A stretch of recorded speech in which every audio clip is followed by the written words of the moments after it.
Today we are going to learn about the verb gustar. And so to say what people like in Spanish, we use the verb gustar, which is going to be really hard for me to spell here, but I am trying. Gustar. That's what you're writing right here in this yellow box. So this verb literally means to please. To please.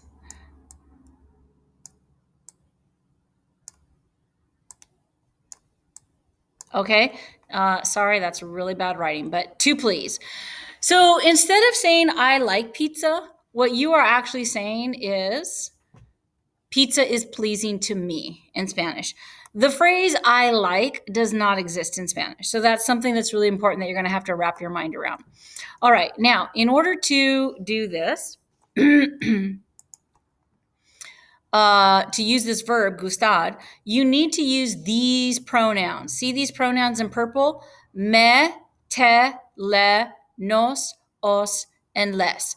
They are written in the same order that you learned your subject pronouns. Your subject pronouns, so for example, are yo, and then tú, and I'm not going to write the rest of them because I can't barely write with this pen, but the other ones are down here is the él, ella, usted, él, ella, usted, and nosotros, or the vosotros. So these are the subject pronouns, right? That we originally learned. Now these in purple are the indirect object pronouns. These indirect object pronouns must be used with the verb gustar. So let's take a look at Section 3. And so when there is only one thing that you like, a verb being liked, we use the singular form of the verb gustar. So for example, here it is right here, me gusta. La biblioteca. La biblioteca means the library, and this is singular, it's one thing, so this is a, gusta. And then here's another example, te gusta hablar español. So you like speaking Spanish, or what we're really saying is speaking Spanish is pleasing to you. We need to think about reading your sentence backwards from here first. So speaking Spanish is pleasing to you. The te is to you. When there's more than one thing being liked, we need to use the plural form of the verb gustar, which is gustan. So right here, you should have the word gustan. So here we have nos gustan las uvas. Uvas are grapes, and this is a plural word. That means the gustan needs to be plural. And then who is the grapes pleasing to? It's pleasing to us. That's the nos. That is the we form of the indirect object pronoun that you want to use. Okay, when when gusta is followed by a verb when gusta is followed by a verb, that verb must be in the infinitive form. We see it right here, jugar and nadar.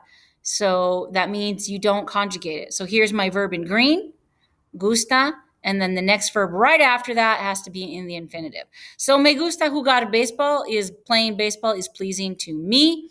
Te gusta nadar is to say swimming is pleasing to you. All right. To clarify who likes something, it is important sometimes to use a and then whoever it is that you want to clarify. So in this case, a Juan le gusta la pizza. This is to say the pizza is pleasing to him. Who is him? A Juan. So to clarify who it is that we're speaking about, we need to use a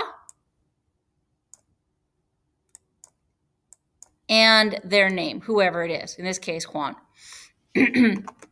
Here are two people, a Juan y a Sarah.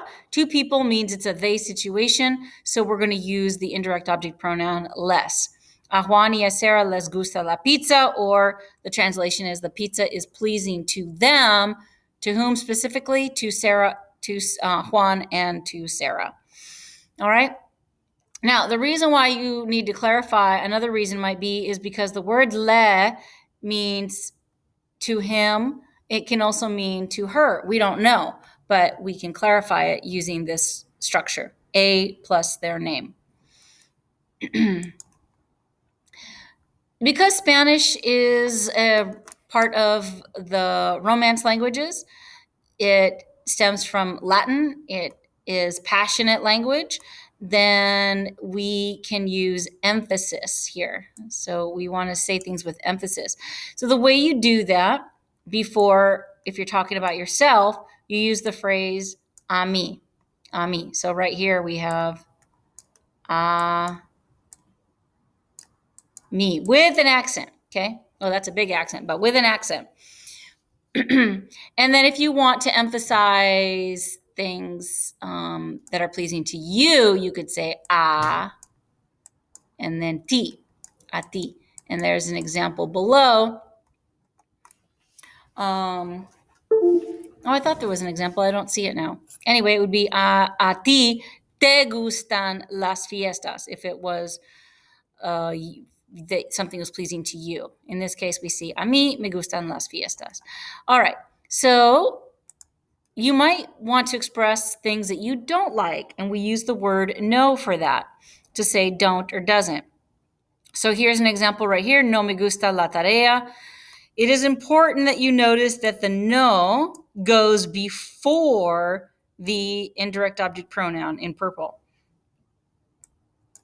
So in both cases here, no and no are before the purple indirect object pronoun. So a Ana no le gusta el jugo de naranja. That's to say, the orange juice is not pleasing to her, is not, here's the not pleasing to her, to Ana, to clarify who the her is. And then no me gustan los exámenes is to say the exams are not pleasing to me, are not pleasing to me. And it's gustan because los right here is plural. All right, so then you're supposed to do this assignment here. And I did the first one for everybody. So yo, you don't write the word yo. That's just telling you, the student, that we're talking about ourselves here. So we want to say a mí. This is the emphasis part. And then you'd say me, and then gusta. Gusta, because the thing that I like to do is a verb. So whenever the thing you like to do is a verb, you then write it in the singular form. So me gusta, a mí me gusta escuchar música. And you would write, escuchar música here, which is really hard for me to do in this format here. Escuchar and then música. All right, and that's it.